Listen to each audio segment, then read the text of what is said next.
bad and need help for my upcoming trip to Italy. I don't know anything. Is there anyone you know who could help me? Don't worry, dear. Have you heard of the elite group of international spies? I know them very well and I can set them sail to Italy to know the different cultures and practices you need. Do you mean the Totally Spies? I'm such a big fan. When do I get to meet them? A week from now, they'll be back from the mission and together we'll help you with your trip to Italy. Welcome back, Eve. Why don't we start with a brief background of Italy? Here are Ains, Ara, and Marlothe to tell you some of the basic things to know before heading to Italy. It's our pleasure to meet you, Eve. We will surely do our best to help you learn more about Italy. First off, to give you some geography lesson, Italy is the 72nd largest country in the world with a population of about 60 million. It lies within the south central of Europe as a peninsula near the Mediterranean Sea. In fact, the Italian peninsula is easy to spot on a map because it is shaped like a boot. That's right! And to add more to that, the capital city of Italy is Rome, which is also called the Eternal City because ancient Romans believed that no matter what happened to the world or how many empires rose or fell, Rome will go on forever. Moreover, an interesting fact is that before Rome became a republic and an empire, it also had 7 kings. That's quite a number, isn't it? And since Ara already mentioned about that, Italy was a center of Asian Greco-Roman culture, and in the 15th century, they invented the Renaissance. That is why it is considered a country rich in history. Many Italians refer Italy as Bella Italia, which means beautiful Italy. And of course, we couldn't forget about its present image. Italy is famous and mostly known now for its tourism, culture, art, food, and more. Wow! Just hearing about this stuff makes me feel thrilled and excited for my upcoming trip to Italy. I cannot wait to be there. You seem ready to go to Italy right now, but there are still a few more things you need to know to help you understand the country and its people. Girls, why don't you tell Eve about the culture-specific terms you discovered next? Let's start with some basic phrases to get you started. You might often hear people say, ciao, where that means hi, hello, or goodbye. Other greetings include buongiorno, meaning good morning, buonasera, or good evening, and buonanotte for good night. Additionally, you may not be able to converse fully in Italian yet, but I am sure that they would appreciate it if you knew some of their simple phrases, like mi dispiace for I am sorry, per favore or per piacere for please, grazie for thank you, prego for you're welcome, and sì and no, meaning yes and no respectively. However, you should also be mindful that some phrases are used formally or informally. Take, for example, when Italians say excuse me, they'd say scusi if formal and scusa if informal. Their language sounds really fashionable and romantic just like me.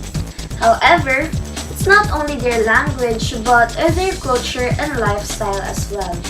You know, Italians live by two concepts, namely la bella figura, which means the beautiful figure or proper decorum, as well as le buone maniere, meaning good manners. For Italians, first impressions last forever. So if you go there, make sure to look appealing and appropriate and observe proper etiquette and respect to go with it. Consequently, they avoid la brutta figura or the bad figure, for they fear being criticized. But don't worry, I believe that you got this. And for your travel look, we can go shopping if you want. I'll help you. Wait, there are still a few more things to consider. I bet you'll really enjoy your trip to Italy because people there enjoy the sweet life, or the concept of la dolce vita. As the phrase suggests, it refers to living a life of mundane events, beauty, and pleasures, as well as dolce far niente, meaning sweet doing nothing, which refers to the importance of downtime and simple pleasure. I can't wait to go back. I like how they're not as fast-paced as the rest of the world. Oh, I almost forgot. Another thing that Italians love is their hometown. Hence the term campanilismo. It came from the Italian word campal, meaning bell tower or belfry, symbolizing pride and loyalty to their locality, which is often stronger than their connection to Italy as a country. But no, don't worry, they're not competing against each other. Italians are very friendly. Italy does seem as sweet and beautiful as it sounds. I'll make sure to remember the races that you taught me and enjoy even the simplest of things. But of course, I'll keep in mind looking and acting proper as I do so. Very well. Now that you know some of the simple Italian terms, you can use that when you try to explore more in Italy, and that will help you to interact more with other Italians. Moving forward, Spies, why don't you tell her more about other ways how Italians express their culture? Leave it to us. You see, if there are various art forms that Italy has. When it comes to music, Italian culture is famous for their operas. Some of the best musicians and composers in the world are Italian, like Giuseppe Verdi.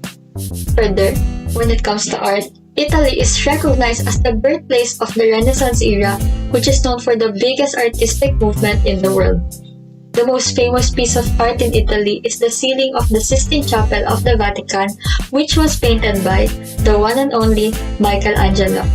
And if you're familiar with the famous artwork Starry Night, it was painted by Leonardo da Vinci, who is also Italian. Moving on to my favorite part, fashion. Italy has been renowned for its high-quality craftsmanship, sharp tailoring, and luxury designs. That's why exportation of their fashion items is an integral part of their economy. Some of my most favorite designer brands such as Armani, Versace, Gucci, and Prada are based in Italy. Now, when it comes to celebration, spending time with their family and friends is an important part of Italian culture. They are truly known for enjoying the finer things in life. Aside from that, Italy also takes pride when it comes to their cuisine.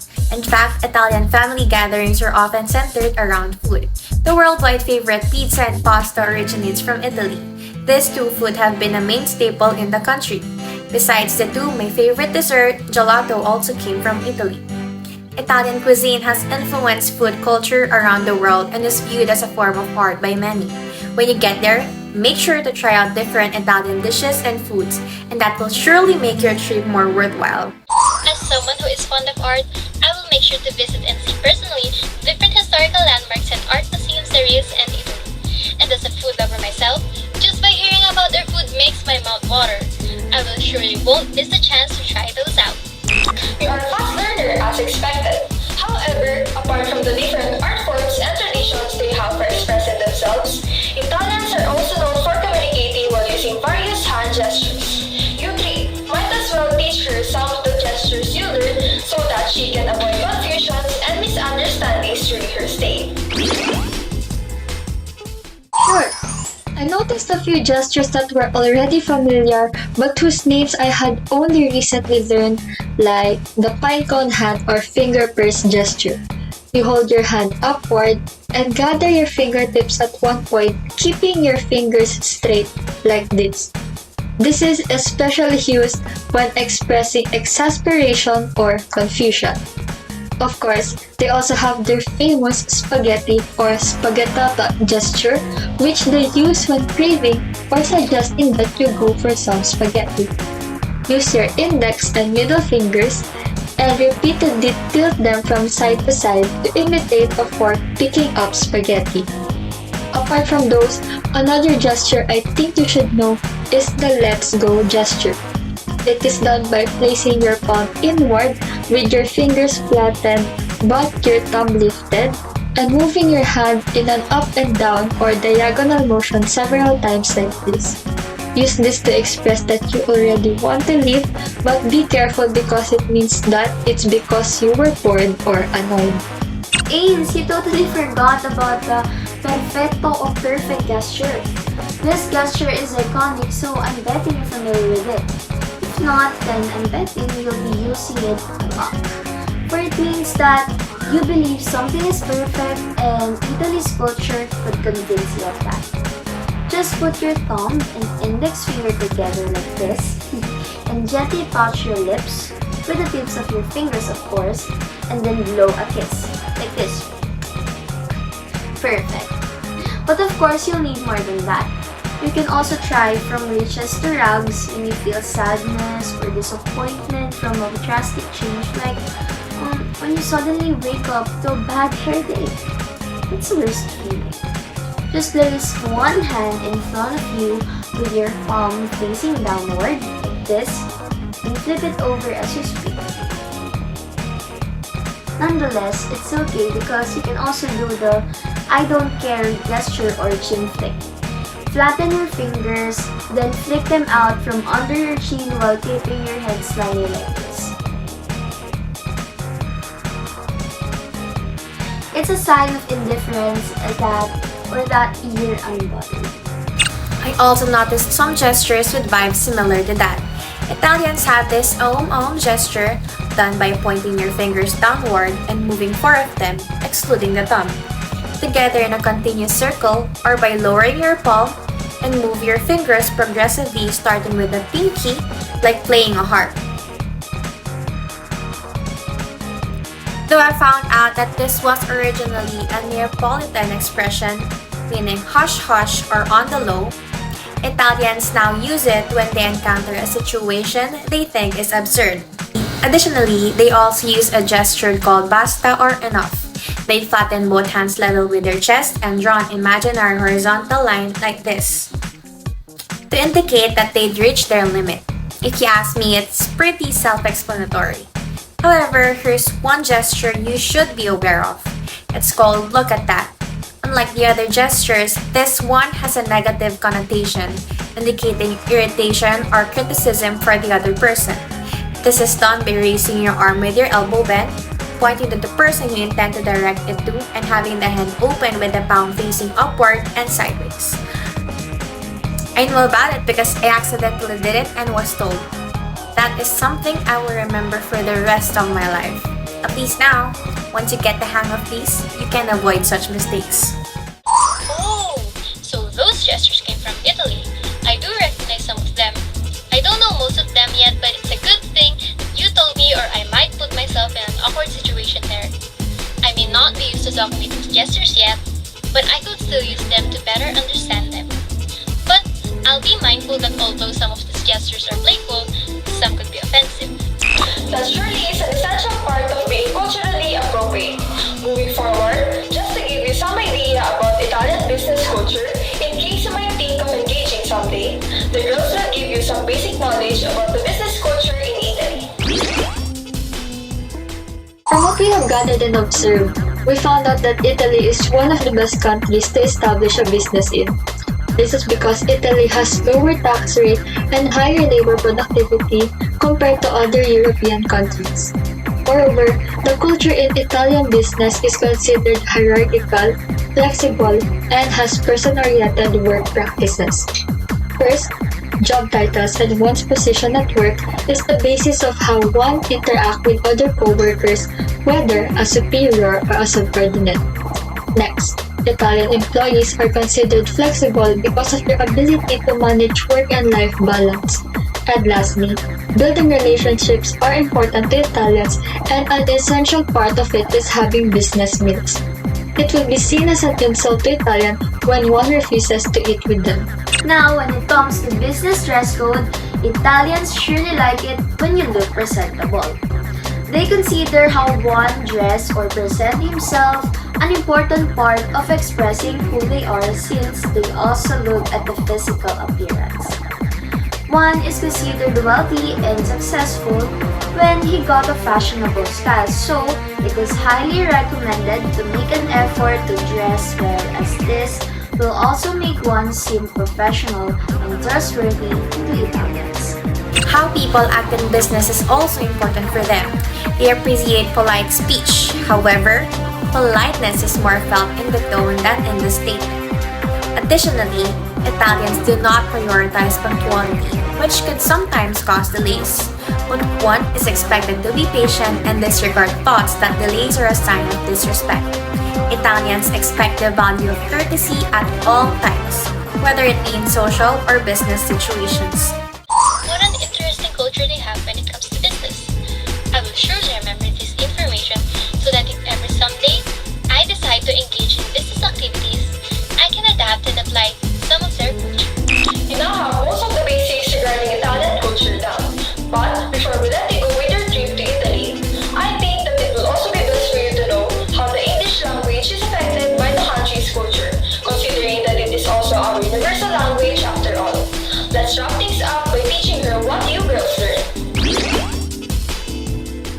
You see, as people travel and communicate from one country to the next, along their journey comes a rich culture that influences each other's language. With the immigration of Italians to English-dominant countries, they have influenced plenty of loanwords from the Italian language that took part in shaping the English language. The Italian loanwords encompasses various categories of the English language such as food, art, music, literature, etc. However, the influence of Italian culture can be dominantly felt in the subject area of food, where it can be said that Italian culture has significantly shaped the English culinary language. Some loanwords in this area include pasta, bologna, broccoli, ravioli, pepperoni, cappuccino, prosciutto, panini, ciabatta, focaccia, macaroni, and many more. An Italian diet sure sounds like something we should try. Oh, by the way, have you taken music lessons as a child? Or even explored and taken a liking to the world of music?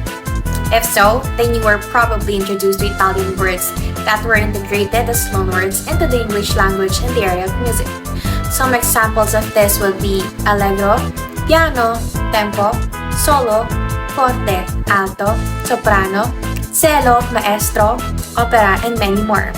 Other words that could be considered spin-offs from the Italian language are words such as balcony, gallery, partisan, lottery, finale, casino, and many more. My mother tongue is English, so thank you for sharing that as well. Relating to how these two languages affect each other did not only help me relate to Italy a bit more, but it also helped me know English another step deeper. So as I travel to Italy, I'm sure my speech could be influenced a bit. For now, I finally know why some parts of the Italian culture and language seem familiar, especially in food and music, but I'll continue learning from my experience there.